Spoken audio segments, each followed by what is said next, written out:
Middlesex's Sam Robson matched Wayne Madsen by completing 1,000 runs in the LV County Championship this summer, but it's Derbyshire who have the edge at the halfway stage of their crucial contest in Derby. The home side resumed their first innings on the second morning on 279 for 6 and lost both Peter Burgoyne and Matt Higginbottom early, the latter turning James Harris to Owen Morgan to go for a duck after Tim Murtagh had again picked up a 50th wicket in a championship summer. That left the hosts on 284 for 8 and Middlesex would have been hopeful of batting soon, but they were held up by a thrilling partnership between Tim Groenewald and Madsen, who'd resumed his innings on 105. Both batsmen started to play their shots as they took their side beyond 300 for an important third batting bonus point, and then well beyond that. The runs coming thick and fast, especially from the bat of Groenewald, who was soon really enjoying himself with some thumping stroke play. So good was he that he helped his side to an additional batting point, which was reached by Madsen with 2 balls of the bonus point scoring overs remaining. He and Groenewald had smashed 66 together in 12 overs, a partnership that Ollie Rayner was relieved to end as Groenewald edged him behind to go for a runner ball 49. Yet still the hitting wasn't quite done with. Mark Footit came in and had a thrash. And with Madsen still there, well into the 7th hour of his knock, another 35 were added in 5 overs, which would have no doubt knocked Middlesex back a bit, even though they were boosted by the news that Stephen Finn was on his way to Derby after being left out by England. Madsen was left unbeaten on 138 as Footit guided a ball from Toby Roalnd-Jones to Rayner on 19, as Derbyshire were finally dismissed for 385, the last 2 wickets adding 101 in 17 overs. Before lunch, Robson scored the handful of runs he needed to become the second man to 1,000 championship runs this summer. He reached it with an early 3 to confirm what an exceptional season he's had, one which has led Australia to discuss a change in their rules to allow him to play down under domestically. But he didn't last too long this time as he nicked an excellent delivery from Groenewald to Richard Johnson after making 16.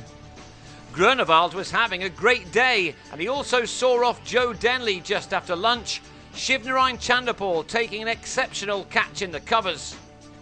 Derbyshire had more chances to make life rather difficult for their title-chasing opponents.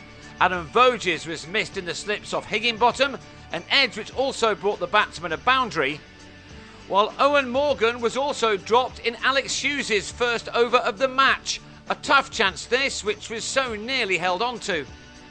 But Morgan wasn't able to take full advantage of that moment. He cut Higginbottom to point to depart for 28 with his side on 75 for 3 and in a bit of trouble. The catch, incidentally, was taken by the 15-year-old substitute, Callum Broderick. Batting was suddenly beginning to look rather difficult on a pitch still with plenty of grass on it. Neil Dexter got away with an edge over the slips, while Voges battled really hard for his runs to keep his side in touch, just as he tried to do in the defeat to Warwickshire at Uxbridge last month. While they have missed Chris Rogers, his Australian replacement has done a fine job, and this pull for 3 took him to his 3rd half century in just 6 innings for the county. He and Dexter added 53 for the 4th wicket, but then 3 wickets fell in the space of 6 overs to put Derbyshire on top. On 21, Dexter dragged a ball from Footit back onto his stumps.